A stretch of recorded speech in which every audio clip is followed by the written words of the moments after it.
दर्शक बंधु आउ गोटे नूतन वीडियो को स्वागत करुछि। ध्यान दे शुण से ही गभीर सत्य को जहाँ तुम छाती भितर निरंतर धक धक करुछि, जहाँ को तुम्हें हृदय बोली कहूछ। यह केवल मांसपेशीर गोटे थोला कि रक्तर पिंडुला नुहे, बरम यह गभीर रहस्यमय तथा अद्भुत शक्तिर केन्द्र अटे। यह सही स्थान जहाँ को प्राचीन ज्ञान रे चित्रगुप्तर गुप्त सिंधुक बोली कुहाଯାଇଛି। यह एमिति सिंधुक जेउठी तुमर समस्त कर्म, समस्त पाप और समस्त पुण्यर सूक्ष्म हिसाब किताब सुरक्षित होई रही थाए। दर्शक बंधु वीडियोटी को संपूर्ण रूपे निहाती भाବରେ देखंतु। तुमे चाहिले ए दुनियारू किछि लुचेई पार, किंतु ए सिंधुकरू किछि लुचेई पारिब नहीं। आज मु आपणଙ୍କୁ एही विचित्र रहस्यमयी और भयानक सत्यर भेद करबाकू जाउछि। आपणଙ୍କ पाखरे सेही सत्य को पहुँचाइबा पई जाउछि, जहाँ कहिथाए कि केउ लोकंक श्वास अचानक बिना कौनसी चेतावनीरू हार्ट अटैक रे होइथाए। एहा वास्तव रे यमराजांकर सेही अद्भुत फास, जहाँ अचानक हृदय उपरकू आक्रमण करिथाए। शास्त्र स्पष्ट कहिथाए जे मृत्यु निश्चिंत अटे, किंतु तार स्वरूप, तार समय एवं तार उपाय तुम कर्म उपरे निर्धारित होइथाए। कौन तुमे केबे एही गभीरता विषय रे भाबिछ? चालुथिबा, हसुथिबा, खेलुथिबा लोक हठात छाती को जोर रे जाबुड़ी धरी भूमि रे पड़ी जिबा, पुणी आउ केबे न उठिबा, सारा जीवन पाई सोई रहिबा, एहा केवल कौन संजोग? एहा सही कर्मर परिणाम होइथाए, जहार घड़ी एबे संपूर्ण पूर्ण होई गलानी, जेउथिरे पापर आउ गोटिए बुंदा पाई मध्य स्थान नाही। गरुड़ पुराणर सेही गूढ़ रहस्य एही सत्य विषय रे कहिछंती। एमिति लोकंक मृत्यु आकस्मिक होई न थाए, बरम सेमानंक कर्मर एहा अंतिम फल होइथाए। केउ लोकंकर हृदघात रे अर्थात हार्ट अटैक रे मृत्यु होइथाए। गरुड़ पुराण रे कुहाଯାଇଛି, जेउ लोक निजर सच्चा मित्र, जीवन साथी एवं कौनसी निर्दोष व्यक्तिर विश्वास भांगी थाए, सेही लोक चालाकी रे सबु किछि लुचाई पारे, किंतु सेही क्षण ब्रह्मांडर अद्भुत ऊर्जा, एक सूक्ष्म नाड़ी जहाँ हृदय सह सीधा होई रही थाए, सेठी एक गंठी होई पड़ी जाए। जेमिति जेमिति सेही व्यक्ति बार बार धोखा देई थाए, सेमिति सेमिति सेही गंठी अधिक कठोर होई जाई थाए। जेतेबेले अत्यंत पाप निज चरम सीमारे पहुँची जाए, तेबे सेही गंठी रक्त प्रवाह को बंद कर देई थाए, जहाँ शरीर को जीवित रखी थाए। आधुनिक विज्ञान जहाँ को ब्लॉकेज बोली कुहे। शरीर तो जीवित रही थाए, किंतु ब्लॉकेज हो जाई थाए। किंतु आधुनिकतार शर्त यह कुहे जे तुमर कर्मर से कबाट अटे, जहाँ को एबे रक्त मध्य पार करिपारे नहीं। गरुड़ पुराण रे मर्मदर्दन नामक एक रहस्यमयी एवं भयावह वर्णन मिली थाए। हृदय शरीरर सबुठारु कोमल, पवित्र एवं संवेदनशील मर्मस्थान अटे। जेउ लोक निजर कठोर बाणी रे बारंबार अन्य लोकंकु आहत करती, तेबे तांको मृत्यु केबे शांति रे होई न थाए। नियतिर ही कठोर नियम जिए अन्य को बारंबार पीड़ा देई थाए, से ता जीवनर शेष समय रे केते गुण अधिक पीड़ा रे मृत्युवरण करि थाए। एही पीड़ा एते गभीर होई थाए कि जेमिति 100 बिच्छा एका साथी रे कामुड़ीछंती। सेही समय रे व्यक्ति चिलेई चिलेई अन्यर सहाय्य मागिबाकू चाहे, किंतु तार स्वर गलारे फसी होई रही जाए, जेमिति से अन्य मानक शब्द को शुणी मध्य अणदेखा करि देउथिला। अहंकार एवं क्रोध एही दुई विष मनुष्य जीवनर गभीरता को धीरे धीरे खाई जाती।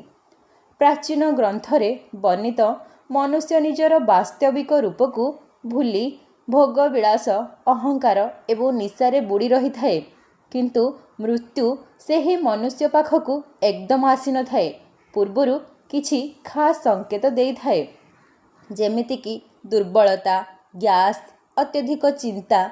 स्वप्न शास्त्र अनुसारे जहार मृत्यु हृदघात अर्थात हार्ट आटाक्रे हेबार थिबो तांकु मृत्युर 6 मास पूर्वरु किछि अद्भुत स्वप्नमान देखा जाई थाए। जेमिति स्वप्नरे लाल रंगर आकाश देखाजिबा, निजकु गध किंबा मईसी उपरे बसी दक्षिण दिग आड़कू जाउथिबार देखिबा, विकटाल रूप थिबा प्राणी गोटे विचित्र संकेत। जदि कौनसी व्यक्ति तेल पानी किंबा दर्पण रे निजर प्रतिछवि देखे, ସେହି ପ୍ରତିଛବିର ମୁଣ୍ଡ ନଥିବ କିନ୍ତୁ ପ୍ରତିଛବି ନିଜଠାରୁ ଅଲଗା ଦେଖାଯାଉଥିବ, ତେବେ ଏହା ବହୁତ ଅଶୁଭ ହୋଇଥାଏ। ଆୟୁର୍ବେଦରେ କୁହାଯାଇଛି ଯେ ମୃତ୍ୟୁର କିଛି ଦିନ ପୂର୍ବରୁ ବ୍ୟକ୍ତିର ବ୍ୟବହାରରେ ବହୁ ପରିବର୍ତ୍ତନ ଆସିବା। ଯେମିତି ଯେଉଁ ବ୍ୟକ୍ତି ପୂର୍ବରୁ କ୍ରୋଧୀ ସେ ଅଚାନକ ଶାନ୍ତ ଡରାଳୁ ହୋଇଯାଉଥାଏ। ଯେମିତି ଦୀପ ଲିଭିବା ପୂର୍ବରୁ ଗୋଟିଏ ଥର ତ ଜୋରରେ ନିଶ୍ଚୟ ଜଳିଥାଏ।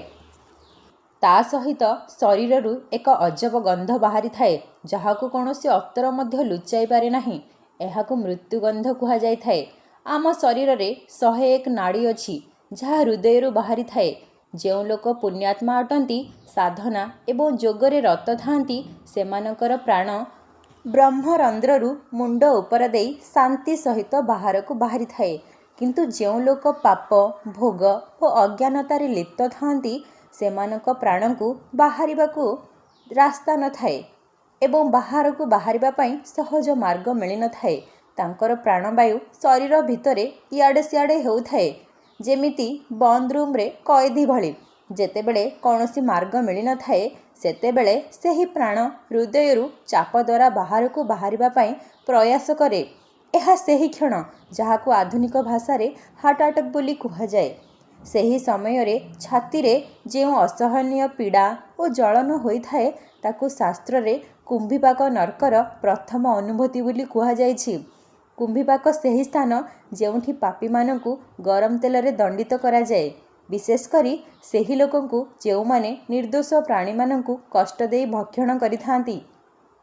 ଯେତେବେଳେ ସେହି ପ୍ରାଣୀ ମରେ, ତା ଶରୀରରେ ଯେଉଁ ଭୟ କମ୍ପ ଓ ବେଦନା ଉତ୍ପନ୍ନ ହୋଇଥାଏ, ତାହା ସେହି ମନୁଷ୍ୟର ଦେହରେ ମିଶିଯାଏ। ଯେବେ ସେହି ମନୁଷ୍ୟ ସେହି ମାଂସକୁ ସେବନ କରିଥାଏ, ସେ ସବୁକିଛି ଜିନିଷକୁ ମଧ୍ୟ ଗ୍ରହଣ କରିଦେଇଥାଏ। ଅନ୍ତ ସମୟରେ ସେହି ଭୟ ସେହି କମ୍ପନ ତା ଆଗରେ ପ୍ରକଟ ହୋଇଥାଏ। ହୃଦ୍ଘାତ ସମୟରେ ବ୍ୟକ୍ତି ଜଳନ୍ତା ଆଖି ଓ ହାତରେ କଳା ଫାଶ ଥିବା ଯମଦୂତଙ୍କୁ ଦେଖିପାରେ। ସେଥିପାଇଁ ବ୍ୟକ୍ତି ସେହି ସମୟରେ ସହାୟତା ପାଇଁ ଚିତ୍କାର କରିବାକୁ ଚାହିଁ ମଧ୍ୟ କହିପାରେ ନାହିଁ, କାରଣ ତା ଜିଭ ତା ତାଳୁରେ ଲାଖି ହୋଇ ରହିଯାଏ। ଆଉ ଗୋଟିଏ ଗଭୀର ସତ୍ୟ ହେଉଛି, ଯାହାକୁ ଆମେ ଅକାଳ ମୃତ୍ୟୁ ବୋଲି କହୁ, ଅର୍ଥାତ୍ ସେହି ବ୍ୟକ୍ତିର ଆୟୁ ଏବେ ସମାପ୍ତ ହୋଇଯାଇଛି, କିନ୍ତୁ ନିଜର କୁକର୍ମ, ଅସନ୍ତୁଳିତ ଖାଦ୍ୟପେୟ, ମଦ୍ୟ, ଅତ୍ୟଧିକ ଚିନ୍ତା ହିଁ ମୃତ୍ୟୁ ପୂର୍ବରୁ ଶରୀରକୁ ଶେଷ କରିଦେଇଥାଏ। ଏମିତି ଆତ୍ମାକୁ ତୁରନ୍ତ ଶାନ୍ତି ମିଳିନଥାଏ। ସେ ନିଜର ଘର ପରିବାର ଆଖପାଖରେ ପ୍ରେତ ହୋଇ ଘୁରୁ ବୁଲିଥାଏ, ଯେତେ ପର୍ଯ୍ୟନ୍ତ ତାର ପ୍ରାକୃତିକ ଆୟୁ ସମାପ୍ତ ନ ହୋଇଯାଇଛି। ଏହି ସ୍ଥିତି ଅତ୍ୟନ୍ତ କଷ୍ଟଦାୟକ ହୋଇଥାଏ, ଖାସ୍ କରି ଯିଏ କେବଳ ଧନ ପଛରେ ଗୋଡ଼େଇ ଗୋଡ଼େଇ ନିଜର ମାନବିକତାକୁ ଭୁଲି ଯାଇଛି। ଶାସ୍ତ୍ରରେ କୁହାଯାଇଛି, ଏହି 3 ପ୍ରକାର ଲୋକଙ୍କର ଅନ୍ତ ଅତ୍ୟନ୍ତ ଭୟାନକ ହୋଇଥାଏ। ପ୍ରଥମ, ଯିଏ ପ୍ରଜ୍ଞାପରାଧ କରିଥାଏ, ଅର୍ଥାତ୍ ଯାହାକୁ ଜଣାଥାଏ ଏହା ଭୁଲ, ତଥାପି ସେ ଜାଣିଶୁଣି କରିଥାଏ। କ୍ରୋଧ ବିଷ ହୋଇଥାଏ, ତଥାପି ସେ କ୍ରୋଧରେ ଜଳିଥାଏ। ଜାଣିଶୁଣି ନିଶାରେ ବୁଡ଼ି ରହିବା। ଦ୍ୱିତୀୟ, ଅକୃତଜ୍ଞ ହୋଇଥାନ୍ତି, ଯିଏ ଅନ୍ୟର ଉପକାରକୁ ମାନିନଥାନ୍ତି, ଯିଏ ସାହାଯ୍ୟ ମିଳିଲେ ମଧ୍ୟ ତାର ମୂଲ୍ୟ ବୁଝନ୍ତି ନାହିଁ। ତୃତୀୟ, ପର ସ୍ତ୍ରୀ କିମ୍ବା ପରଧନ ଉପରେ ଖରାପ ଦୃଷ୍ଟି ପକାଇବା। ଏମିତି ଲୋକଙ୍କ ହୃଦୟ ଧୀରେ ଧୀରେ ଅପବିତ୍ର ହୋଇଯାଇଥାଏ। ପ୍ରକୃତି ଏମାନଙ୍କୁ ଅଧିକ ଦିନ ବଞ୍ଚିବା ପାଇଁ ଦେଇନଥାଏ, ପରନ୍ତୁ ଏହି ଭୟାନକ ସତ୍ୟ ମଧ୍ୟରେ ଆଉ ଗୋଟିଏ ଆଶାର ମାର୍ଗ ରହିଥାଏ। ଯାହାର ହୃଦୟ କରୁଣାରେ ଭରି ହୋଇ ରହିଥାଏ, ଯିଏ ଅନ୍ୟର ଦୁଃଖକୁ ଅନୁଭବ କରିପାରେ, ସେହି ଯନ୍ତ୍ରଣାରୁ ପ୍ରାୟ ସୁରକ୍ଷିତ ହୋଇ ରହିଥାଏ। ଯିଏ ଦାନ କରିଥାଏ, ତାର ନାଡ଼ି କେବେ ରଦ୍ଧ ହୋଇନଥାଏ, କାରଣ ଦାନର ସ୍ୱଭାବ ହିଁ ପ୍ରଭାବ ଅଟେ। ଯେମିତି ବହୁଥିବା ନଦୀ ସ୍ୱଚ୍ଛ ହୋଇଥାଏ, ଠିକ୍ ସେହି ବ୍ୟକ୍ତି ନିଜର ଅର୍ଜିତ ଧନର କିଛି ଅଂଶକୁ ଜରୁରୀ ଥିବା ଲୋକଙ୍କୁ ଦାନ କଲେ ତା ଭିତରର ପ୍ରଭାବ ମଧ୍ୟ ସନ୍ତୁଳିତ ହୋଇ ରହିଥାଏ। ସେଥିପାଇଁ ହେ ମନୁଷ୍ୟ, ତୁମର ହୃଦୟ କେବଳ ରକ୍ତର ଏକ ପାତ୍ର ନୁହେଁ, ବରଂ ଏକ ଦିବ୍ୟ ମନ୍ଦିର ଅଟେ। ଏଥିରେ ଈର୍ଷା, ଘୃଣା ଓ ଲୋଭରେ ପୂର୍ଣ୍ଣ କର ନାହିଁ। ବରଂ ସାତ୍ତ୍ୱିକ ଭୋଜନ ଗ୍ରହଣ କର, ଯେଉଁ ଖାଦ୍ୟରେ କୌଣସି ଜୀବର ହିଂସ୍ର ନଥିବ। ପ୍ରତିଦିନ ସେହି ଅଦ୍ଭୁତ ଶକ୍ତିକୁ ସ୍ମରଣ କର, ଯିଏ ତୁମକୁ ଅମୂଲ୍ୟ ଜୀବନ ଏବଂ ହୃଦୟ ଉଦ୍ଧାର ଦେଇଛନ୍ତି। ପ୍ରତିଟି ଶ୍ୱାସ ଅମୂଲ୍ୟ ଅଟେ। ଏଥିରେ ବ୍ୟର୍ଥ ଚିନ୍ତା, ଦ୍ୱେଷ ଓ କଳହକୁ ମିଶାଅ ନାହିଁ। ଚେଷ୍ଟା କର ସର୍ବଦା ନିଜ ଶେଷ ସମୟରେ ଶାନ୍ତି ନିର୍ମଳ ରହିବା ପାଇଁ। ଏମିତି କଲେ ଯେତେବେଳେ ମୃତ୍ୟୁ ଆସିବ, ତୁମର କର୍ମ ଯୋଗୁଁ ସ୍ୱୟଂ ଯମରାଜ ମଧ୍ୟ ତୁମକୁ ସମ୍ମାନ କରିବେ।